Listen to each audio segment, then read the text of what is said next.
because ya Mathias Ezeaku. Ya ka nwetara ozi a. Ndị admin nọ n'ọgbakọ. I believe the money not close to Mathias Ezeaku. Because ozi a dị ezigbote mkpa. O nwere one lady na-eme Mathias Ezeaku challenge for healing. Oye kwuo mmeti mee Mathias advice. Ya stop here challenge with the pastor. Defeat go how na defeat go. Everybody amara go na enwe ihe dịka healing. Maka ihe nji agwa ya na ndị ụka dị desperate. Ndị anyị fụrụ dị deadly. Ka ha kwụsị ịwụ one day ha agba nkata ihe a ga-eme. Or one day a ga na-eme ihe ha were police bịa. Ọ bụrụ na ọ chọrọ ime debate challenge with ndị ụka. Ya tiri ha the event na Lagos or Abuja, any part of northern Nigeria or any part of eastern Nigeria. Figure. So ya mention ndị ụka engage in anything debate n'ala Igbo. Ọ chọrọ ime ha ihe anụnwa iput challenge with ndị ụka. Ya buga ya another state. O nwere ike ime ihe dịka na Asaba or any other place. Ndị be anyị dị very wicked. Ndị ụka ndị Christian nọ n'ala Igbo dị very very wicked. Enweghị nothing. Most of these people a na-akpọ for challenge a na-abịa mee ihe for challenge. O nwere oge ọ ga-eru ha eji ihe anyị ese tie up. Chọọ ofu ihe ha ga-eme. Because ha adịgo desperate. Ha adịgo frustrated. And then na this man bịara na-emebiri ha ebe ha si eri nne. So ndị be anyị dị very wicked. Onye kwuo mme Mathias emejina ha engage. Ọ chọrọ ime ha engage with this useless challenge ha na-etinye. This healing challenge ha na-eme. Ya tinye ihe dịka na other state na-awụ ha ala Igbo. Efuge osue na Lagos. Chọọ event eje ebe ya kwụ ụgwọ for them.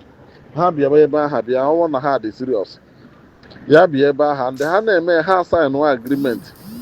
Ọ bụrụ na ha failuo ịbịa that day aha. Then lee ihe consequences ha ya face. Biko ihe ahụ ma contribution ihe ahụ ihe m sị ka m ndọrọ ozi nsị ka m drọpụ ebe a. Ihe mejina ndị ụka challenge ha dị very wicked. Enwere ihe ndị a bụ ndị admission ebe ọ nọ wee evil. O nwere ezigbo ihe ndị ụka na-echere Mathias. So biko ne everybody amarago na ha enweghị ike.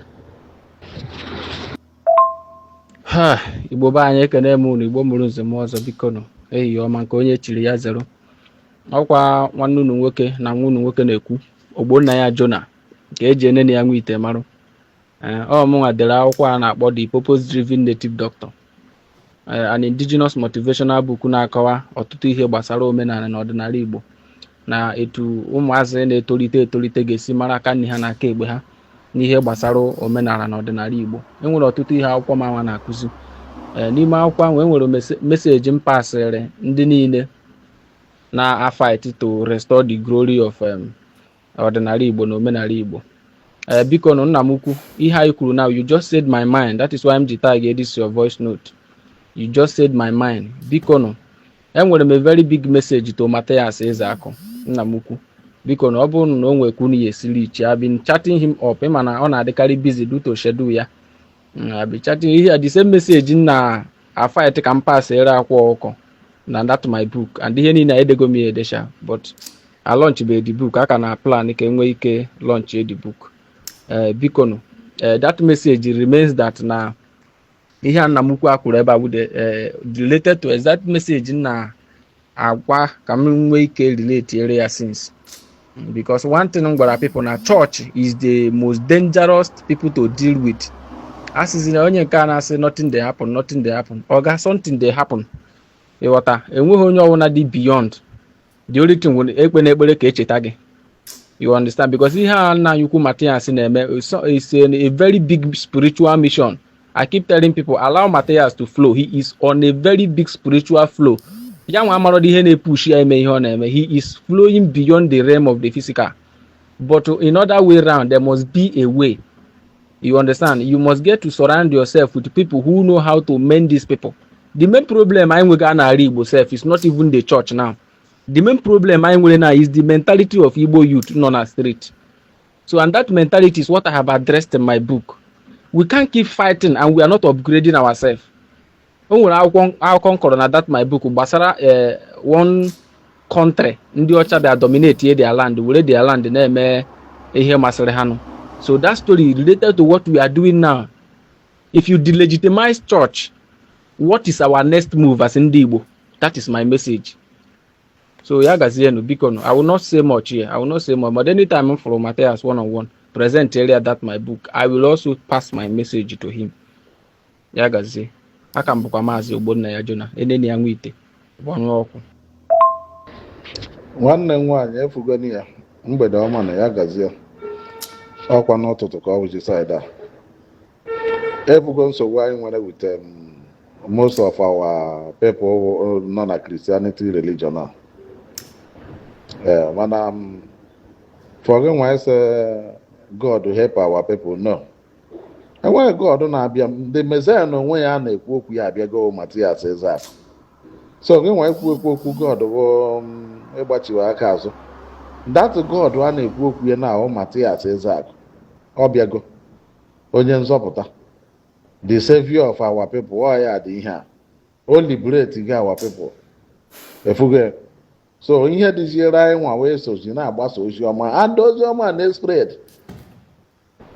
Efuge. Mana thank God for ọnụ nwa bụ ụmụ nwaanyị bụ mọda, maka na ihe ndị ụka ji tọghatacha ndị be anyị bụ n'aka ndị nna anyị ka ha si wee tọghata ndị be anyị very fast. So oke na ọrụ ụnụ nwa akwụkwọ ụmụ nwaanyị isokwe na-epreach gospel a n'aka ụmụ nwaanyị ibe ụnụ, maka na ụmụ nwaanyị kpọọ ụmụaka eje chọọchị. Etu uwe ụnụ nọkịta na ụnụ na-akpọta ụmụaka na omenala ụzọ eziokwu na ndụ ha nwa na-amụta.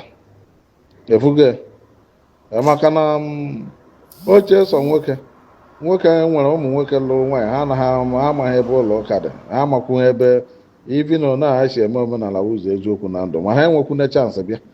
Mana ụmụ nwaanyị na-adị available all the time na-achị ụmụazị eje ebe dị iche iche. So ọ duty ọnụ nwa etinye aka, because ọ dịrị onye ọbụla mma, ọ dịara gị ma anyị nwa na mma. Onweghị onye ya bụ ụwa dịrị ya na mma sọsọ, onwekwu nwoke ụwa esidịrị sọsọ gị nwa na mma. As long as na ahụ na ahịa everybody, otu a ka ọ ga-esi na ahịa gị. Maka ọ dịrị onye a na mma ya nyere gị aka. Efuge. Mana ọ bịa dịrị sọsọ ofu onye na mma, ọ gaghị enye nwuru the whole community aka.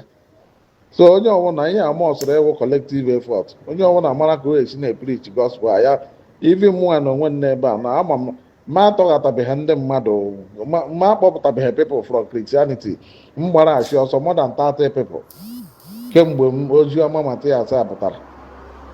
Awụ na m atọghatabeghị people she from Christianity may abandon with the fact and figure to Mathias she approve here with the fact. Ana m ejikwa ego nke mgba betin. Onye ma na onye ngwụrụ aga life m na-enye gị 1 million cash. Esi na ịhụgo kpọta. Ọ bụghị egwuregwu, anyị agba serious betting. Enwe onye ma kwuo ka anyị je verify ya nye gị 1 million cash. Efugo. So almost a collective effort. Onye ọbụla must etinye aka ka anyị liberate our land for the betterment of our children, our unborn children. Because I continue with this hand in the Christianity wetere. Tiny ya abịa oge ụmụazị anyị believe na this is the way of life. Why na arụ gbaa afọ ọwụrụ omenala. Ihe a achọghị ịbụ omenala ndị ụka. Mathias abịaghị ka na-ahụ miracle, ị ka na-ahụ healing. Ọ chụgo everything, ọ chụọ na ya. Ụmụ fake prophecy na achụbakwune nke a kwa obere oge na prophecy ha disappear. Because any prophecy ị nwere kịta na anyị verify ya.